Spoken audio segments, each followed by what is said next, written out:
সম্মানিত কৃষক কিষানী ভাই বোনেরা, আসসালামু আলাইকুম রহমতুল্লাহ। আপনাদেরকে জানাই আন্তরিক শুভেচ্ছা অভিনন্দন। আজকে আপনাদের মাঝে কিছু গুরুত্বপূর্ণ তথ্য তুলে ধরব।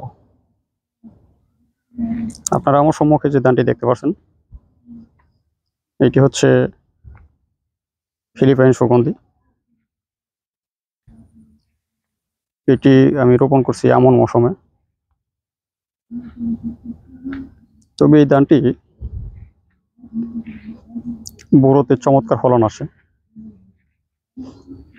বোরোতে প্রতি শতকে 1 মণ পর্যন্ত ফলন আসে ভালো করতে পারলে। ধানটিও অত্যন্ত চিকন, ভাত খেতে সুস্বাদু, ঝরঝরে এবং গ্রান থাকে। বোরোর ভিতরে গ্রানযুক্ত উচ্চ ফলনশীল এরকম জাত আর দু একটা জাত থাকতে পারে, সুগন্ধি থাকতে পারে, কিন্তু এরকম ফলন হয় এরকম কোনো জাত নাই। আর এই ধানটা যেহেতু অত্যন্ত চিকন এবং ছোট এবং যেহেতু গ্রান আছে, তাই এই ধানটি বিরিয়ানি হিসাবেও, এই ধানের চাউল বিরিয়ানি হিসেবেও খাওয়া যাবে এবং ভাত রান্না করেও এটি খুব চমৎকার ভাত, মানে খুবই ভালো, এক কথায় শেষ। আর ফলনটাও মাশাআল্লাহ খুব ভালো ফলন। তো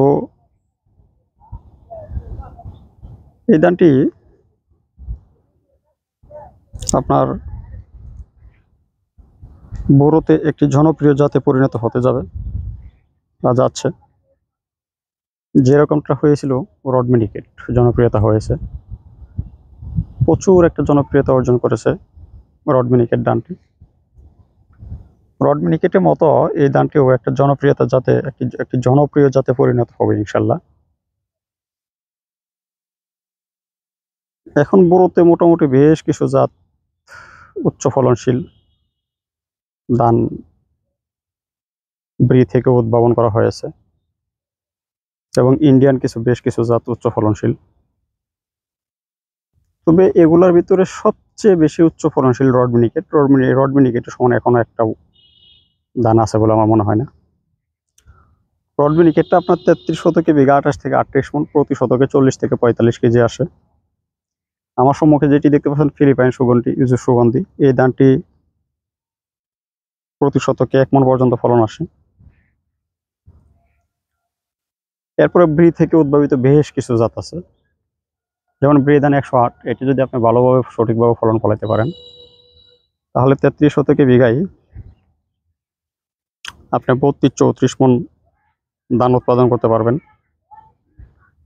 যেটি কাটারি বিকল্প আপনি কাটারি দামে বিক্রি করতে পারবেন। যেমন এখন আমাদের এদিকে 28-29 বাজার হচ্ছে 1300 টাকা, আর কাটারি হচ্ছে 1600 টাকা। আপনি 108 ধান করলে ফলনটাও পাবেন বেশি, দামও পাবেন বেশি। এরপরে ব্রি থেকে সদ্য উদ্ভাবিত নতুন জাত ব্রি ধান 113।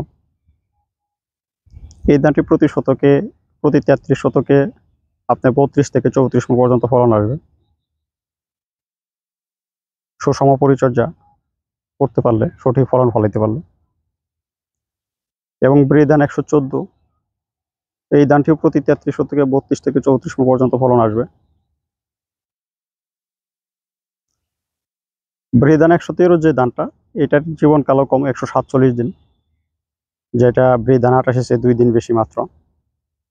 এটি 29 বিকল্প, যেখানে 29 160 দিন লাগে, সেইখানে 29 আপনি ফলনও পাচ্ছেন বেশি এবং 29 13 দিন আগে কাটতে পারতেছেন, ফলনও পাচ্ছেন বেশি এবং আগাম আসতেছে। সেই হিসেবে আমি মনে করি 113 ধানটা জনপ্রিয় একটি জাতে পরিণত হবে। এরপরে আছে ব্রি ধান 114, যে ধানটি ওইটাও মোটামুটি ধরতে গেলে চিকনি। 114 একটা বিশেষ গুণ হলো এটি ব্লাস্ট প্রতিরোধী, কোনো প্রকার ব্লাস্ট ধরবে না, ধানের চিটের পরিমাণ খুব কম, পাশ কাটিয়ে ভালো আসে। 114 একটি জনপ্রিয় জাতে পরিণত হবে। তবে 114 জীবনকাল হলো 156 দিন, 113 হলো 147 দিন। 114 কিন্তু আপনার 28 চেয়ে 155 থেকে 56 দিন, সেই ক্ষেত্রে 100 থেকে বৃদান 29 থেকে মোটামুটি 4-5 দিন আগে আসতেছে। তো ওই ধানটিও একটি ব্যাপক জনপ্রিয় জাতে পরিণত হবে।